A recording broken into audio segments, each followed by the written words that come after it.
That's a good one. That's a good one. Oh, God, it's a toad, son. It's a toad, dude. Let's go. I wake up to a little bit of drool on my pillow, feel like it's gonna be a bad day.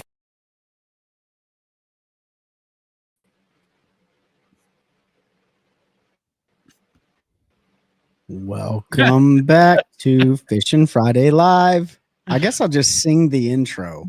Sing a song. sing the intro. Trey. I'll tell you what, the wheels on the bus are going round and round and round. Here we go. Fishing Friday Live is back. Ben and Pete are at their houses. I'm in the talk right now, and it's a good Friday night. We got a couple derbies fishing this weekend. But before we get into all this menagerie that we love to talk about, what's up, Tim? What up, Tim? Head on over and check out all the sponsors that we always shout out on our recorded episodes and show those guys some love. You can use the code the OneCast at OneCast Fishing, and you can use the code the OneCast at CarolinaWatersNC.com. Get all of your snagless jigs, get all your UPF gear from Carolina Waters. Use that link that we give you to go to Hobie Eyewear.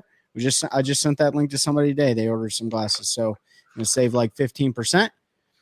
Get those floating frames, and then head on over and download the Deep Dive app and break that body of water down and get those starting points. We're gonna use it tomorrow for sure, and then move to Central North Carolina. See our good buddy and friend Uncle Terry Carpenter T at hpw.com, licensed real estate agent in Central North Carolina. He's a bass fisherman. He's going to get you squared away with what you're looking for.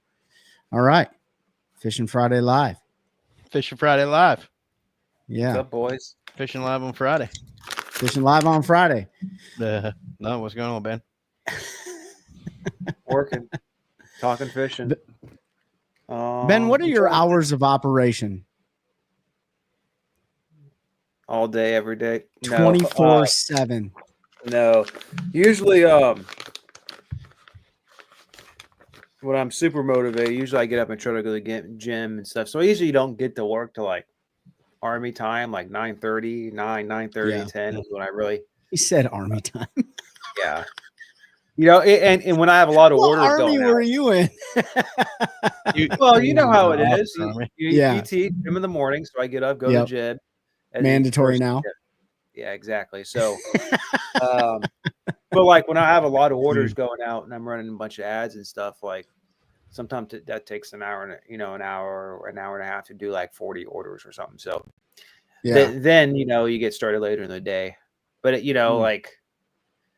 but then I'll work. I don't mind like working in the evening on some stuff like this. I listen to YouTube and chill out and relax. Yeah. What about you, Pete? How's work been? Busy, man. Busy. Busy. How many people jobs did you have to fill in for now? I'm trying to figure it out. Yeah, they're still in the restructuring phase. Yeah, that's why it's been so busy. What's up, old man? My old man watching. Pete Shandrick Jr.? Why is he Junior? Because him and his dad were both Peter P. Shandrick. Oh, so you're Pete Shandrick the third. No, I'm nothing because I have a different middle name. Oh, Peter Pete Shandrick. Oh man. Well, but no, it's just been busy, Yep.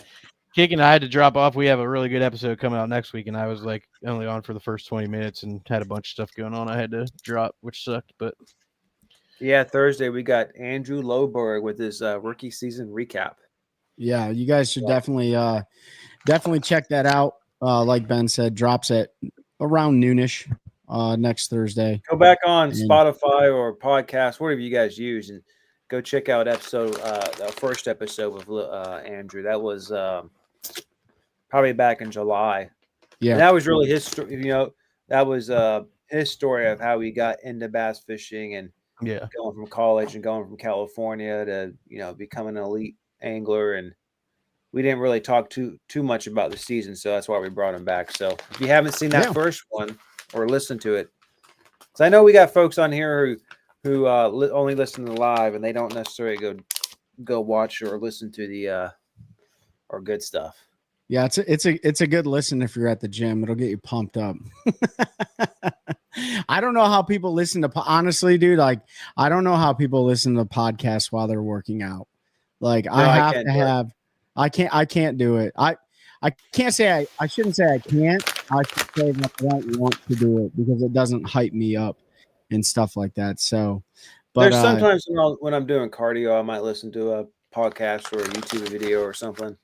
But yeah, maybe if I'm doing like an 18-minute mile, you know, which I can't even tell you the last time I actually went for a run. It's pretty pathetic. I need to get back into it. Luckily I can do it on my own accord, so I'm happy about that. But before we jumped on here for Fishing Friday Live, we had some different topics and stuff we were going to talk about. But Pete brought something up at the very beginning, and I think that would be a fun topic to start off with, Pete, if you're ready to talk about that one. Yeah, I got to do something real quick. Chelsea's out. I just got to send her a picture, something real quick. So, if you want to start, you can. Is it the RB thing? Yeah, but I'll wait for you to get back. That way you can jump in on this. So. I need 30 seconds. 30 seconds. What's a hand and arm signal for 30 seconds, Ben? It's like this. Yeah, 30 seconds. But yeah, so for those listening, Pete and I are fishing a tournament tomorrow. So I was out on the lake today, just kind of looking around. I had it was terrible. Not gonna lie, but I was doing some different things.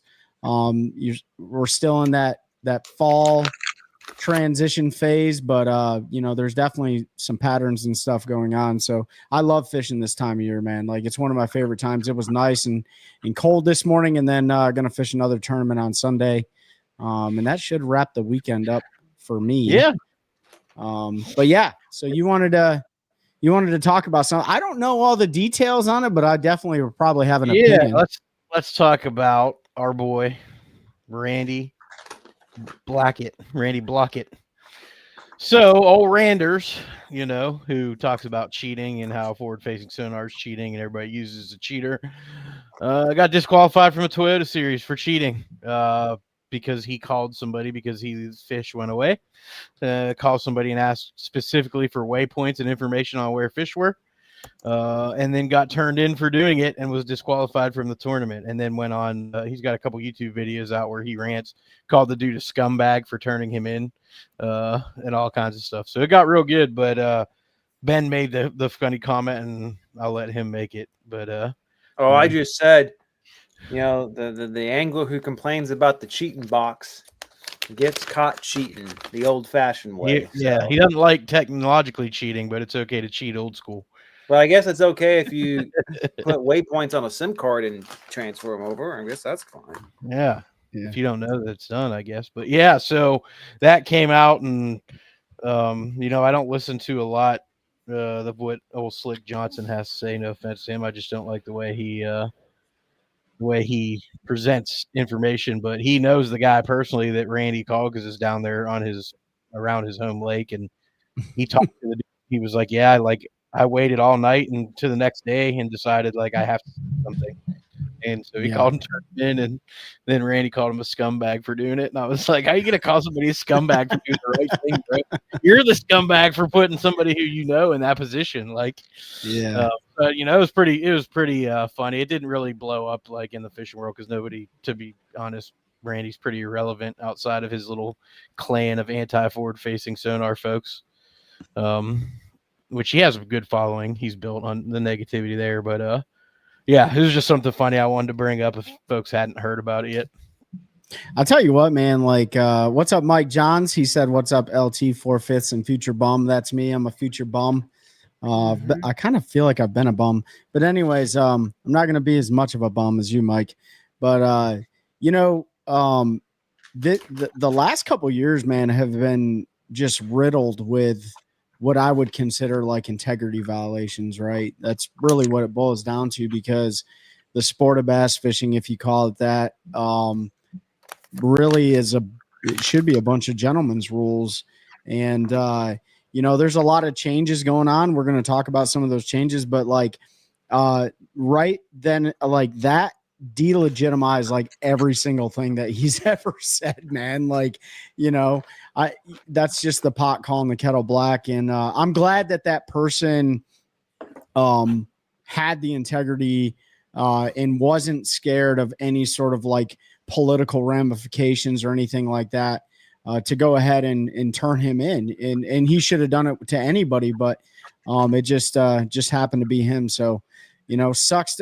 I got a sticker right here that says sucks to suck, but it really does suck to suck, man. Like, you got caught and now you pay the consequences for it. And I hate that when people don't take ownership of their crap. It's like, dude, broke the rule. Hold me accountable. Take my lashings and move on. Mike John says Randy got what he deserved for sure. He's always talking about cheating and fishing. Yeah, Pete went on a 5-minute ramper on that one, and I 100% agree with that. So, oh well, man. Life goes on. So, for the changes, though, kind of to segue into the information rule deal and stuff, if you guys kind of rewind back a little bit, if you remember at the beginning, I think it was the end of the Elite Series season last year, they made a proposal to reduce the no information rule time limit, right? Like when you look at when the Elite Series schedule is published, that's when the no information rule goes into effect for those guys. But there was overlap with the opens and stuff. And so they wanted to change some rules, but the anglers, from my understanding, were extremely adamant about that. And they wanted to keep the rule like, hey, as soon as the schedule is published, like, boom, no. So that was an angler driven thing. Yeah. And this is some more background on that. So that's because 2 years ago in 2023, when they were wrapping up that first EQ season, you had 2 or 3 lakes on there that was going to be in last year's Bassmaster Elites, and they had already published that. But the opens hadn't wrapped up yet, so all those anglers going to the opens had different rules, and they could get information up to a certain amount of time, and you can trade waypoints back and forth. They were actually on the water, obviously, because it was a Bassmaster event. And, we know last year, all those rookies came in and spanked. And so a bunch of guys got upset, blaming it on the information from the opens, which, okay, whatever. That's not true, but that's just an excuse. So yeah, they tightened the rule up. And they wanted to enforce it more. The anglers wanted that, and it has come around and bit a lot of them. So and so like hold on, what? Yeah, like Mike, we'll talk about that in a minute. I just wanted to let him know that I saw his comment. Go ahead. Yeah. So Bass proposed those changes. The anglers didn't want it. We've seen this year has been riddled with disqualifications and some fines and stuff. An angler was recently fined by Bass for an information rule violation. On the flip side of that, and I know this doesn't have anything to do with Bass's rules, but the NPFL did make a rule change to the information deal, and they published it on their website. If you guys haven't went to their website, go to the nationalprofessionalfishingleague.com and check out the publications that they have. Ken Duke is their communications guy, but now the NPFL going into 2026, those anglers can receive information up until 30 days before the start of official practice, right? And Pete said it years ago. Gosh, it's been years. It's like Bass is doing exactly what you said years ago. Hold people to the standard, make it black and white. If somebody, fails a poly or whatever, hold them accountable and hold them all accountable across the board. Mike Johns, what do you mean? Like which information rule? Like Bass's information rule or just information rules in general? I'll go first. How do I feel about information rules? I think they're the dumbest thing they've ever done in bass 100%. fishing. Everything is available to everybody. I understand back in the day, the reason for them, information wasn't as readily available. There wasn't as much instant interaction with people via social media where you can accidentally have somebody post something and it be used against you. There's a whole bunch of things now that make it irrelevant, and I think it's dumb. However, I will caveat to that if you're going to have it, you need to enforce it like Bass has. Right. And it's got to be across the board. I don't agree with a single one of the folks that were DQ'd from a tournament this year for violating it or lost weight for a day, whatever they did. I don't agree with a single one of them, but at least it was across the board. It was the same for everybody that was caught. So personally, I think the NPFL is probably taking the right approach. Get information, talk to the fans up to 30 days before. So you're technically not getting the most relevant, up-to-date information. And it just helps police from you jumping in a boat with a guide the week before the tournament and going out there and spending time on a lake with somebody that's got 100,000 hours a year out there because all they do is guide on the lake. So, I think that's the happy medium, right? Like up till 30 days before official practice starts, you can get whatever information you want.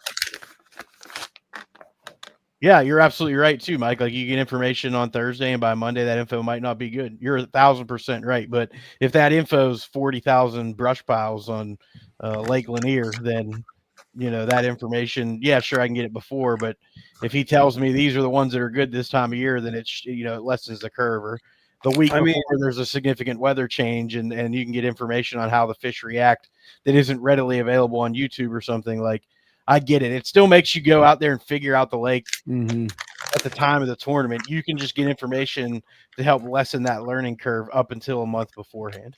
This is where the information rule look like, guys, that doc talk, like Mike said, like it could be bad. Just talking to guys at gas station, at shows and tackle shops, that I don't think is that important. Now, where the information rule can be very advantageous to anglers is that if you go, your buddy gives you every single brush pile on a lake, every single rock pile, like someone who's been on that lake, your buddy who's fished it for 30 years, and you got it and it turns out to be a brush pile event. Well, you got 40,000 of them marked. You don't have to spend your time graphing for them. Yep. You can just go out there and see which ones are active. Yeah. That is I think it's such a hard rule. I mean, obviously we know it's a hard rule to police. The 30 days makes sense in a lot of ways because you can't be on the lake outside 30. Like you can be on the lake outside 30 days on all these in any organization except for the Classic. Once that one comes out, you can't be on it, I think. So there's people can go out there themselves and mark all the same stuff, but that's time and effort. Yeah, I go ahead, Trey. Oh, I was just saying, like, I like what the NPFL is doing for this reason right here. Yeah, you can get all 40,000 waypoints on brush piles. You can get all the rock piles. You can get all the whatever. But at the end of the day, you still got to go out there and see if the fish are even there, right? And then you got to be able to figure out if fish are there, if you're on the right caliber of fish.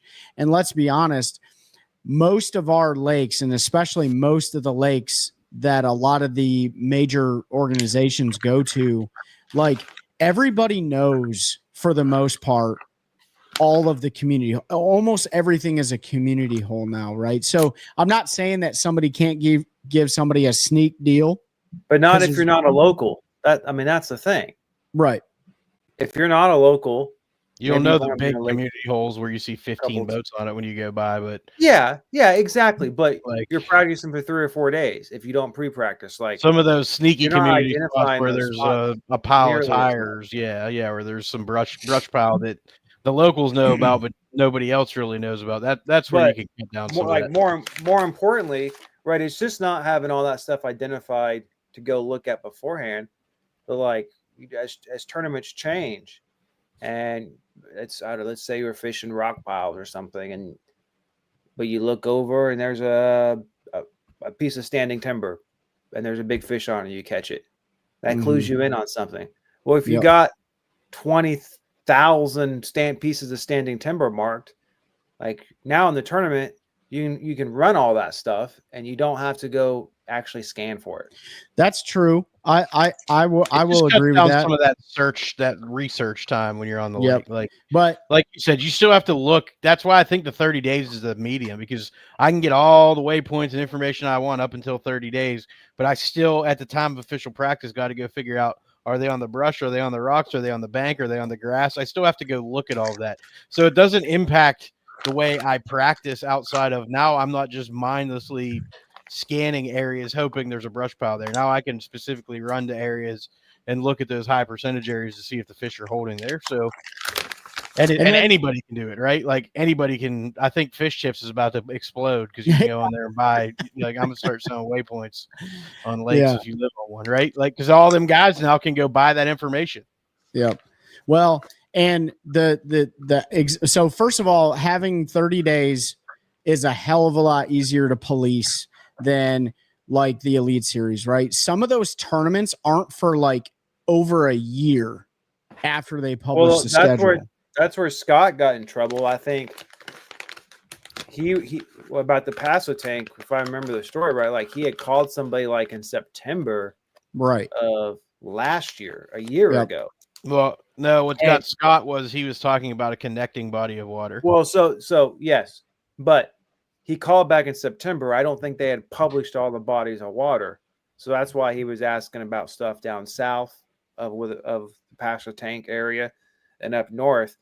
But it ended up being almost the entire east coast of North Carolina. Yeah, good luck with that one. So, yeah, but he did end up asking about tournament waters, even though he didn't think he was. But yeah. But I just look at it like from a policing standpoint. You guys talked about it, right? Elite Series event, like some of them are well over a year after the schedule's published. Frankly, that is so difficult to even like you're just saying I can't have a conversation with nobody for over a year about a certain body of water. That's ridiculous. I think the way that the NPFL is doing it, and they wrote it in their post, like it's going to help with their angler engagement. It's going to help them stay connected with the communities when they go to places for pre-practice.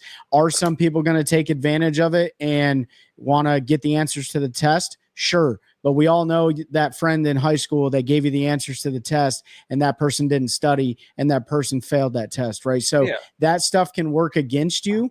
And I would hope that most professional anglers would want to break down that body of water by themselves, figure out the deal, because they're already working together as teams, as a lot of them are working together as teams as it is. So I think some people are going to benefit from it, but I think some people are going to, it's going to hurt some people too. I really do.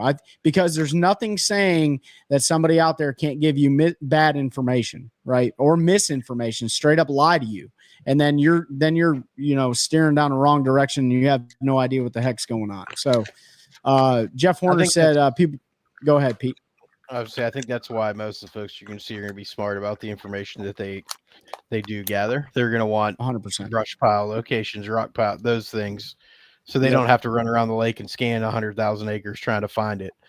They're not necessarily going to say what color bait that time of year, or how do you usually catch them in April, or because that changes minute to minute sometimes. So but. Yeah. And that, I think the 30 days, the reason it won't hurt as many people is because that'll cut some of the dock talk out. But I would hope at that level, all those guys understand 30 days is a lifetime. And having 30 days, that prevents someone who knows somebody on the lake. Like, where's the herring spawn going off right now? Like, which section? Which section's a shad spawn? Yeah, that's going to suck too, because everyone's going to go to that same spot. Everyone's going to know about it. Yeah. If it was up to me, I would write the rule, say you can't actively solicit information. You can't purchase information. You can't have a quid pro quo. Yeah. Because someone DMing you out of the blue, someone coming up to you at a gas station, talking at a tackle shop, that's just normal fishing talk. Yeah, I agree. Yeah. when you start buying waypoints, asking for I would write it no soliciting waypoints whatsoever.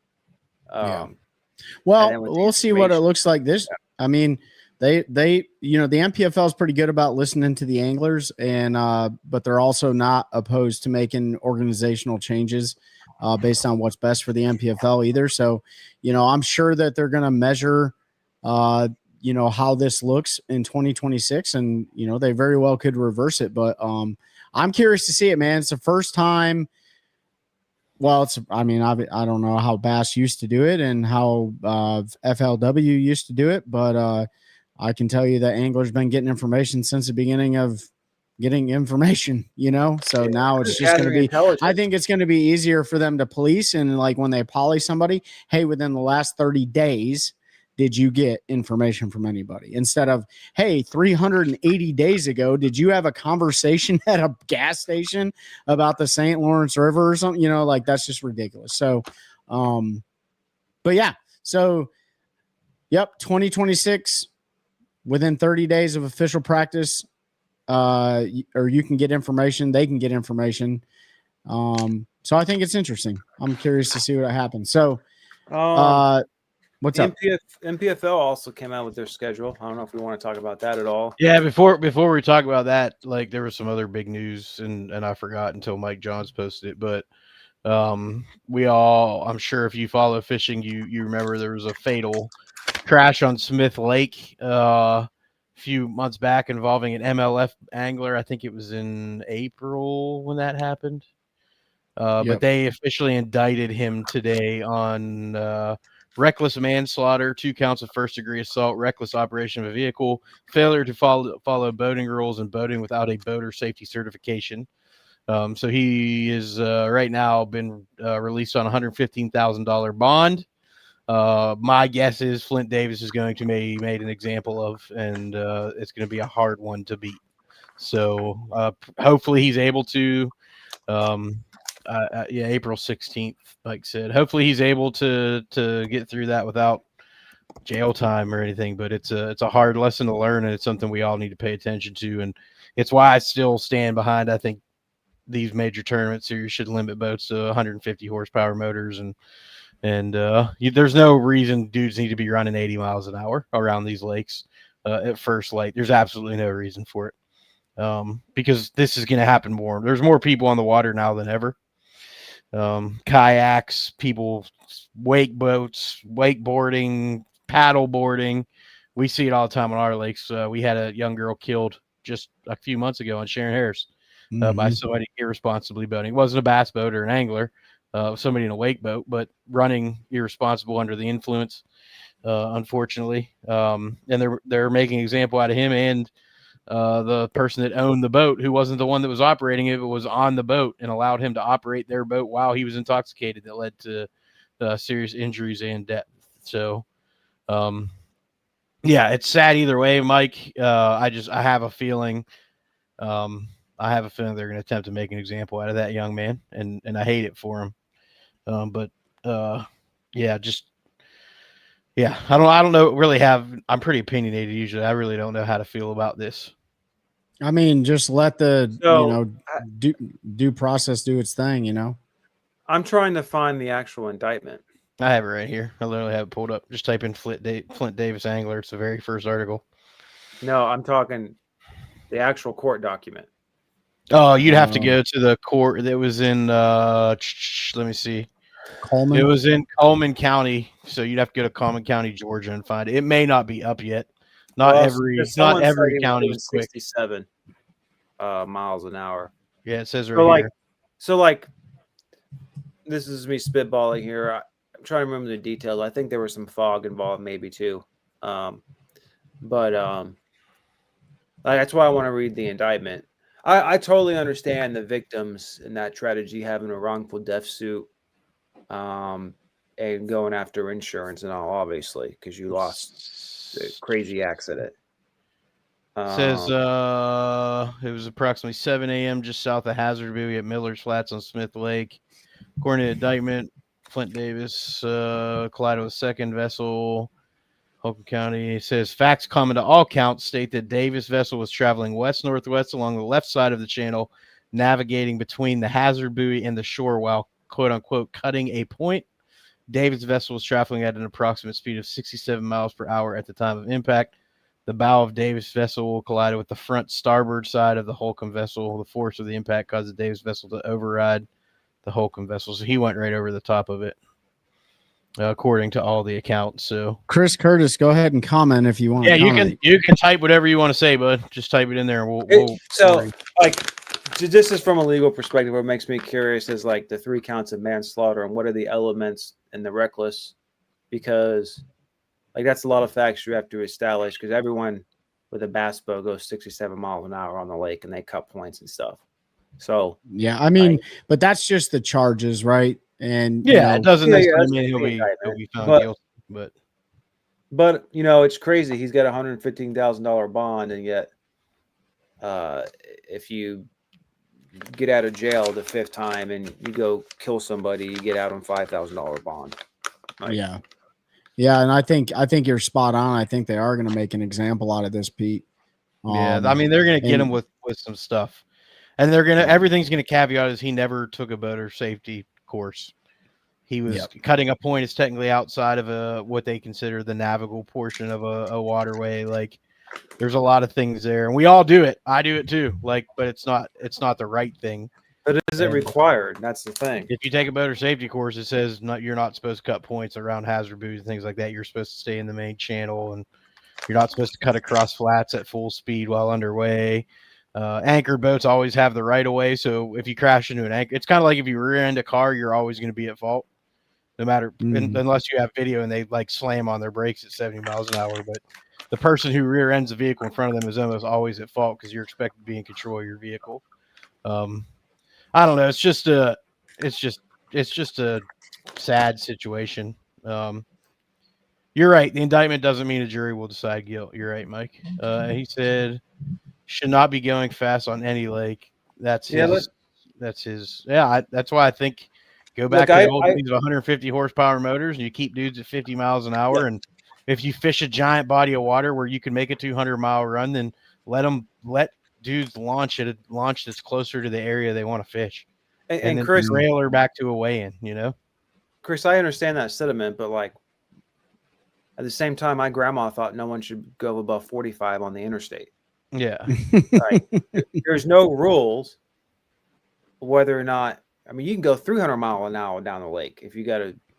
Probably not that fast, but you can put a 300R, 400R. I mean, you got some of these speed maybe states implement speed limits on lakes. It's anything's possible. Well, I hope not. I hope. Well, yeah. I hope not. I mean, my opinion is I don't believe government oversight is absolutely needed in this case. I think it's organizational oversight. Because and Jeff, I agree with you. Jet skis sure don't follow any rules. Did you know jet skiers don't have to take any type of safety course because it's not considered, it's under 16 foot. It's a personal watercraft. Yep. But stupid. At the end of the day, but here's what people need to also understand too. Like, accidents happen, right? They happen every single day, every minute of the day, and it is what it is. Jeff, yes, you're right. Heiko has a speed limit. My little lake has a speed limit. But a lot of city lakes and some some other lakes and stuff, they have speed limits. Some you can only go counterclockwise at 40 miles an hour. Lake Wheeler's like that, right? But at the end of the day, like it's more on the individual making sure that they're fit to operate that piece of machinery responsibly, right? And so we just happen to have a slew of like incidents happen over the last couple of years, but they've been happening, right? Now I do agree that bass boats blasting off 130 or 225 of them at a time, or high school Bassmaster championships or whatever with 400 boats in them. Like it's unreasonable to think that there won't be an incident. I don't even know who thinks about the risk assessment on that stuff from the organization standpoint. Because if there was 400 jet skis going down the road, going down the water, I guarantee you, Bass boats would have a problem with it.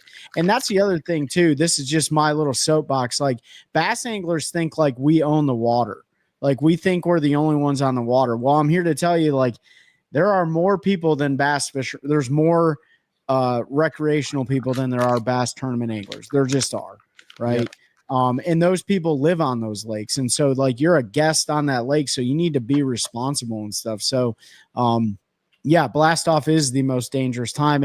And that's why like having 800, fish finders on your boat and you're staring at your graphs all the time. It's even dangerous when you're out there live scoping and you're on full blast on the trolling motor. Like, can't tell you how many times I've seen people almost troll right into a boat running down the middle of the lake. Granted, they do have the right of way technically, but it is an unfortunate incident, man. But I guess you got to let the courts deal with it. So it's going to be okay. There's also something to be said, like people died, and actions have consequences. Sure. Like, the guy who hit me in my bad wreck, obviously I didn't die, but I was close, a few inches the other way, probably would have. But like all he got was like crossing over the line, which, right, nothing. If you go out and get a DUI and you just get pulled over and there's no property or personal damage, like you get a fine, a little misdemeanor and all, but if you do the same thing and kill somebody, you will get manslaughter. So That's the other thing is, I guess, I mean, when I'm trying to think, sometimes the results of actions, right, have just as much an impact of what's going to happen to you in the future than just and that's why the liability lands on the individual and the organization. And I think depending on the outcome of this, you may see organizational change. And I'm with you. Like, I don't want the government to implement speed limits and things, but I'm not against Bass saying 150 or 175 horsepower motor is more than enough. That's why I'm saying I think it's the organization's responsibility. Yeah. And I am with you 100%. But another incident like this, and organizations don't make change, that's when you start seeing the state government step in and make change to protect their people. So the right thing to do would be for the organizations to be proactive and say, this has never happened before. Now it's happened. It's very easily repeatable. It could happen tomorrow. It could happen tomorrow when we're on Gaston. We could see somebody do it, right? Like it could happen. And so the organizations step up and make a change. Yeah. I was going to say the last thing I'll say on this topic is there are some serious ramifications from a financial aspect to the organization too. And that could be that the host community never invites big national level tours back to their lake again. Right.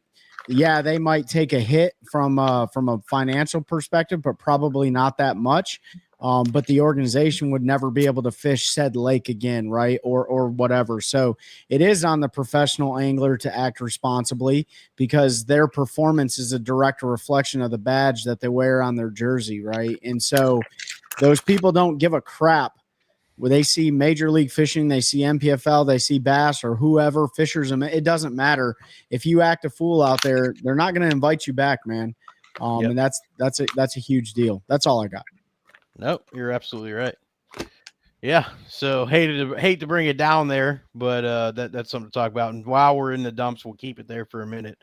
If you didn't see, and I did see, and I wanted to talk about this, I was going to save it for a rant at the end, but Pete Doves put it up there, so we'll go with it. College, there was an angler fishing a BASS kayak event in Texas during practice. I believe the weather turned. And a young college angler, heck of an angler from what I've read and seen, was unfortunately killed, lost his life. They found his kayak without him in it and found him a few days later. So they haven't released that he wasn't wearing a PFD, but I'm going to go ahead out on a limb and say he probably was not wearing a PFD, as is typically the case when you see these things. So just a reminder, whether you're on a boat or a kayak, wear your dang life jacket, especially when you're under motion. I know I take mine off a lot of times to fish, but on real rough days, I will leave it on even when I'm up front fishing, just because it's not hard to get thrown off the front of a dang bass boat. So we get these solemn reminders every year of how important it is to wear them. Yeah. Let me lighten the mood though. You're on the kayak topic. Our good buddy, go back, listen to him. He was on the show. Abby Abadanza won the Kayak Bassmaster Angler of the Year by 20 inches. Yeah, so tiebreaker. Yep. So congratulations, Abby Abadanza, on your AOI victory. We all know Angler of the Year, no matter where you're fishing, is the hardest title to achieve. And also congratulations to Patrick Walters. I don't know if we said that last time, but he won the NPFL Angler of the Year for 2025. So yeah. Yeah, what I'm else? Not sure, Chris. That's what we're waiting to hear if he had a life jacket on or not. So right now you got the EQs going on in the opens. Oh, Laker Howell's leading that one. Yep, that's day 2. Where are they at, guys? Where are they at? Some lake. Wheeler Lake, Alabama. Well, you said his name earlier. You said Slick Johnson. I was like, they're in Slick's backyard, dude. Slick's backyard. Yeah. So it looks like a couple dudes have it figured out. Otherwise, it's pretty poopy if you look at the weights. Yeah. But there's a couple dudes that had it figured out. Looks like Laker, Matt Adams, been pretty consistent in the 20s, and then it falls off pretty quick from there. There's an 11-pound bag in the top 10, so if that tells you anything. Yeah, a little bit rough down there. Our good friend Mike Corbishley fishing him. He had a rough day. He only had 3 fish. Fell down to 63rd. But he's not out of being where he needs to be. He needs to be in the 30s. So he's only about 7 pounds out of where he needs to be. So if he goes out and cracks a bag tomorrow, he can recover. It's not the end of the world where he's at. So good luck, Mike, tomorrow. He's not fishing tomorrow. Whack a few. Oh, that's right. It's only 3 days, huh? Well, he might be. He might run over to. He might be fishing the league. Yeah. That's right. I forgot they do the 2 days, and then the third is the championship Saturday. So yeah. So who do you guys think? So Mike Johns commented Adams and Howell have an 8-pound lead. I mean, they could go out tomorrow and have a 3-fish day, and then people down in the bottom jump up. But it seems like they have something figured out. Will this be Laker Howell? Because Laker Howell had a terrible first EQ tournament. If you go back and look at the standings, I think he was down I think he was almost dead last. So he really needs his victory. Do you think he can stay in the hunt for the Elite Series with having almost a dead last finish though? So this is what would be it's going to be hard to tell. Petey's everyone thinks you need to be around between 20 to 30th average 20 to 30th to make the top 10. The thing is, we won't really know until after all 3 events, and actually after a couple seasons of doing this, what you averagely need, because there could be a lot of movement. Theoretically, if everyone just reversed their places. Yeah. From the Laker. first event, that could mess up where you need to finish at. So he can still have a chance if he was 41st. He's in 41st right now with 107 points. Bottom, the last guy in right now has 149. So if he wins this tournament and top 10's the next one, he could very well slip into there. That's one of those crazy. guys slip out, but that's the other thing. We know, if you look at the Elite Series or BPT or NPFL, and you look at the amount of movement guys make after 3 events, and how they jump around on the AOI standings, it's the same thing.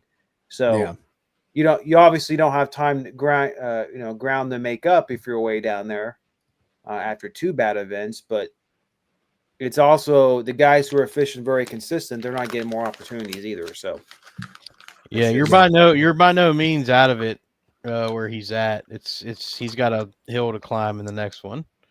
Yeah, he'd have to finish. Somebody'd have to stumble pretty bad.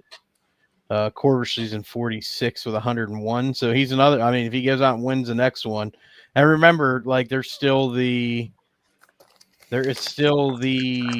Well, no, they don't get points. So it doesn't do anything. Never mind. It doesn't make a difference. Yeah, and if he wins, he's in the Classic, I think, too. So yep. Yep. That's the other benefit. Yeah. So he could get a classic berth from this one. So how He cool could. would it be if he was fishing, he makes it and next year he's fishing with his old man on the Elite Series. That'd be pretty cool. That would be cool. That would be cool. So we got about 15 minutes left here. Do you guys want me to do a quick overview of the NPFL, then we can go over the schedule? Yeah, go ahead. I got a delivery getting made. I got to go meet real quick. Go get your food. So go ahead. That's exactly what it is. Yeah, I know what it is. He's got Chick-fil-A. So right now, if anybody follows the NPFL, right now is their the championship. So the top 40 anglers from last year qualified for their championship. And this year it's on Lake Hartwell. Day one just wrapped up today, and it looks like Jason Burrows is in the lead with 17 pounds, 12 ounces. Jason Burrows, an absolute hammer. Pete and I fished against him and his partner in the Fishermen National Championship on Lake Murray, which he won this year. So he got himself a free boat and stuff. I'm sure he sold it. But he's an absolute hammer. He dominates. And also to note, this is a forward-facing sonar. Forward-facing sonar is allowed in this event because it was under the 2024 rules. So Jason Burrows is in the lead, but our good buddy Brandon Perkins is in second with 16-14, and then our good buddy Zach Burge sitting in third. If you haven't listened to some of the D Team episodes that we have on our recorded episodes, go check that out. Will Harkins, he's also been on the show. He's sitting in fourth right now. Actually, it's a three-way tie between Will Harkins, Drew Cook, and Jason Menninger. And then, it slowly goes down. So there's a bunch of teener bags. It's anybody's game. It's a 3-day tournament. So, and then our good buddy Josh Hooks, he had a pretty rough day. Looks like he only had 9 pounds, but across the board, man, like it's cool to see, the top 40. They actually only have like 30. I think it's like 36 or 37 guys fishing. 39. Is it 39? Yep. Yeah, 39 guys fishing. Our good buddy Mike Corbusley might make it over there. Well, that Mike would be the 40th. So they only lost one. Yeah. Right now. And if Mike makes it over, because he didn't qualify for Championship Sunday, all 40 will actually fish it. Which we were debating if that would really happen or not. Because some of those guys left to go to the Opens and other events. So so check them out. Check out they got good live coverage and stuff like that. And they also did their I can't remember what it's called, but the NPFL hosted their anglers, and they made it really special for Chad Poteet. Who used to fish in the NPFL. He was diagnosed with ALS, and he was at their event, and it was really cool how the NPFL like really creates a great culture and looks out for those anglers. So so Jason Burrows, man, he beat you and I, Pete. So can he pull off the NPFL championship? I don't know. We'll see. He's got a good shot. So do you guys want to quick run down the 2026 schedule? Just go through the list, because we'll do a full episode later, and then So we just give our general opinions on it. I'll buzz through this list real quick. So stop one, they're going to Florida in March, but they don't know where, and they don't know the date. So we'll see what that one looks like. I'm gonna say St. John's River. What do you guys think? Well, I think I saw somewhere, maybe it was in the article, it said Central Florida. So that basically leaves Kissimmee chain, or the Toho chain, whatever, Kissimmee chains or Toho, St. John's or the Harris chain. I mean, I guess maybe they could do Orange, maybe do something crazy and let the guys fish like the Winter Haven chain or something. But I think I saw Central Florida, so that's probably one of those places. Okay. Well, Pete, you have any idea where you think it'll be? Pete's not. He's whatever. I was muted. I'm sorry. Florida, and when are they going? March? Yeah. I'm going to be in Florida in March for a wedding. Oh, nice. Maybe it'll be when I'm down there. I can just check it out. Yeah. I think they're going to go. Your wedding's not during the Classic, is it? When's the Classic? I think it's like the 17th through 19th or something. No. Well, I But doubt they're that. getting married on a Friday, so I guess I'm going to go fish Florida for a week. Well, if the Classic is on those dates, then the MPFL tournament is not on those dates. Oh, sorry. The Classic's the 13th through the 15th. Okay. I think they're going to go somewhere different, man. I really do. Like, Do you think so? Yeah, I think they're going to try to be a little bit different. They're not going to do St. John's. You think they'll do like Headwaters? No, I don't think there's not because again, I swore I saw they said Central Florida, and that's probably more. I don't know where Headwaters is at. What if they went like by Palm Bay, like Lake Talquin or somewhere up in that system, where nobody really ever goes, up around Tallahassee, kind of north central Florida. I don't know. I'd like to see him go somewhere a little different, but it'll probably be St. John's River. Well, they canceled it last year because a hurricane came through, or this year. I know the town down there said we look forward to having you back at a later date. So because that's probably where it's going to be, because they were putting in south of Lake George, I think.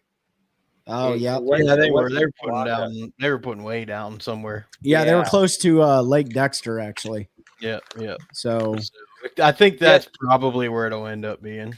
Okay. Yeah, Pete Dubs. Yeah, I'm setting a booth up at the Classic is the plan, so we'll be there.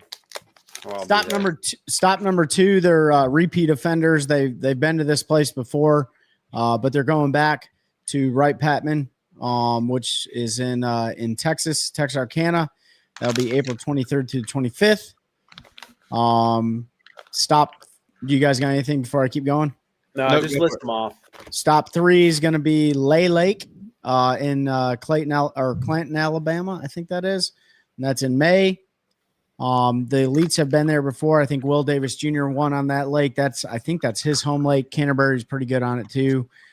Stop number 4 is Logan Martin. So they're going back to Logan Martin. So this will be the 3rd time. That's going to be in June. That one's going to be that's going to be hot, son. Stop 5, they're going back up north to the St. Lawrence River. Remember, no forward-facing sonar. That'll be pretty cool. Stop 6 is a new place, and place I know nothing about, and it's called Lake George, which is also in New York. And then their championship is to be determined. Man, they got a lot of traveling around this year, though. That's one thing I did notice about their schedule, and I know we're going to talk about it in a recorded episode, but holy crap, dude.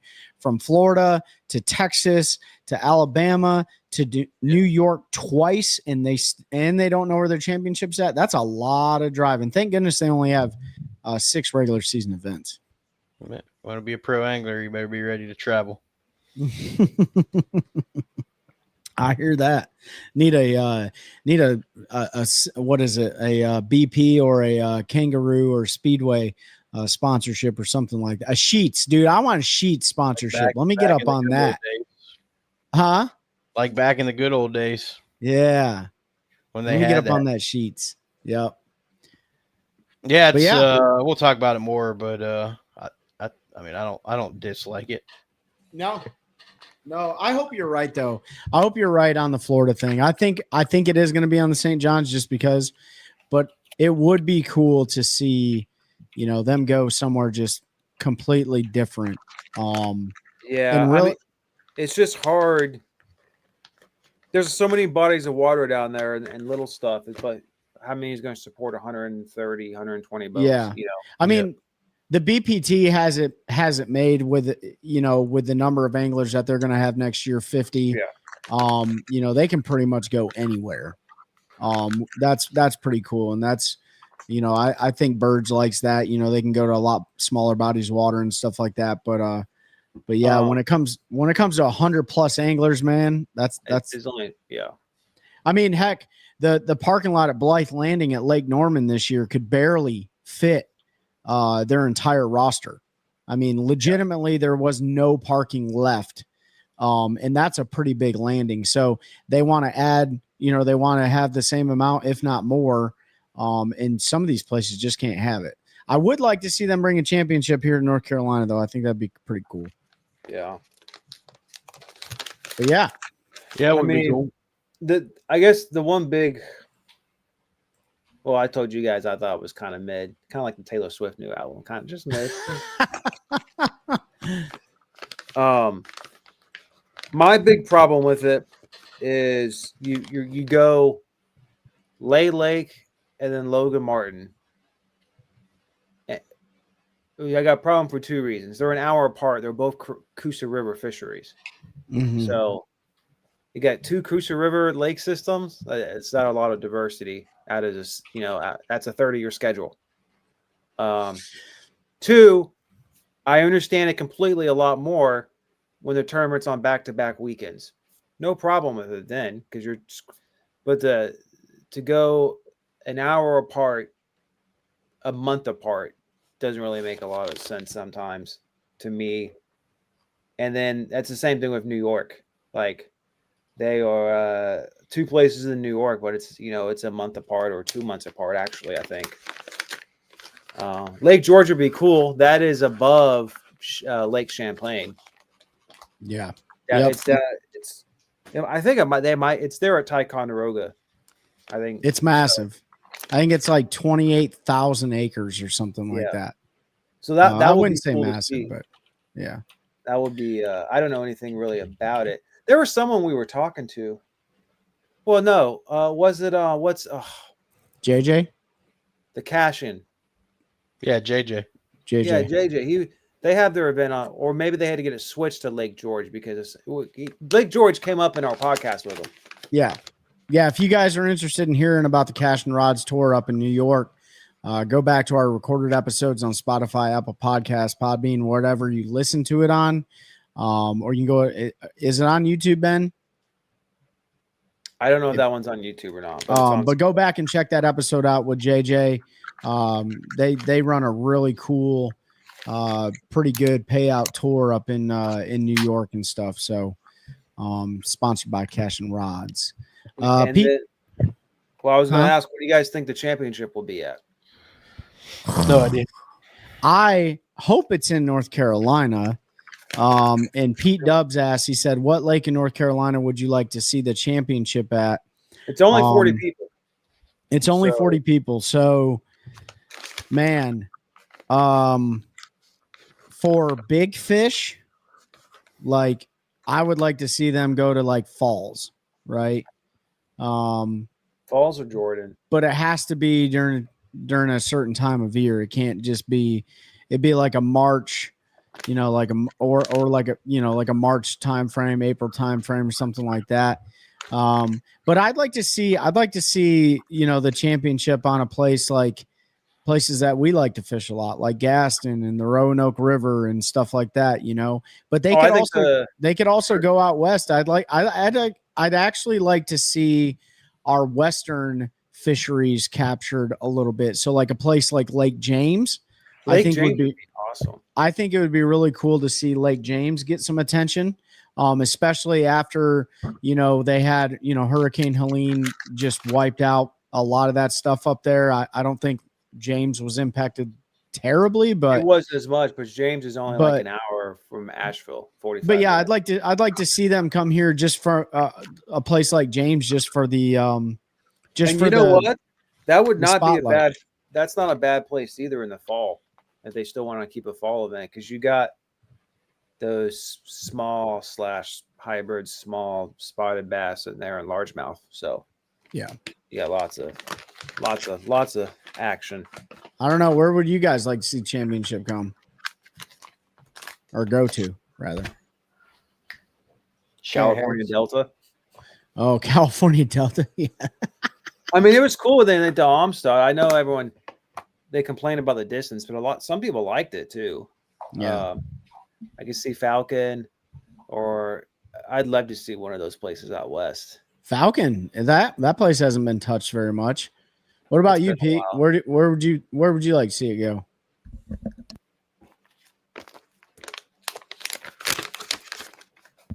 Can you hear me now? Yeah, we got Roanoke River. I'd like to see him go to I think it'd be cool to do like Sharon Harris. You know what? Yeah. 40 dudes out there in June with no forward-facing sonar. No, 40 dudes out there in September or Oh, October. gosh. So bad. More forward I don't facing. know. Yes. Like, Yes. I think it'd be cool to see him go to like the James River or Potomac or something like that. Yeah. You know?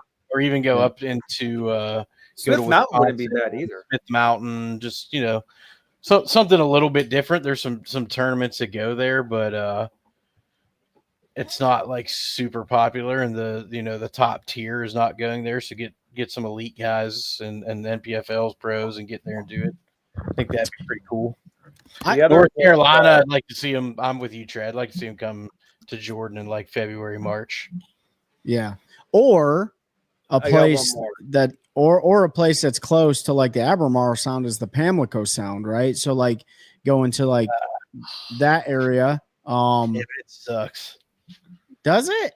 Yeah, it's not nearly as good. Well, still, like the Trent River and all that, it's like 8-9 pounds to win most of the local tournaments in those places. I mean, you could do the same thing with like down by Wilmington. You could have all those rivers, the Cape Fear, Northeast Cape Fear. Yeah, they're not as good, but it would be cool. It's because it's somewhere different.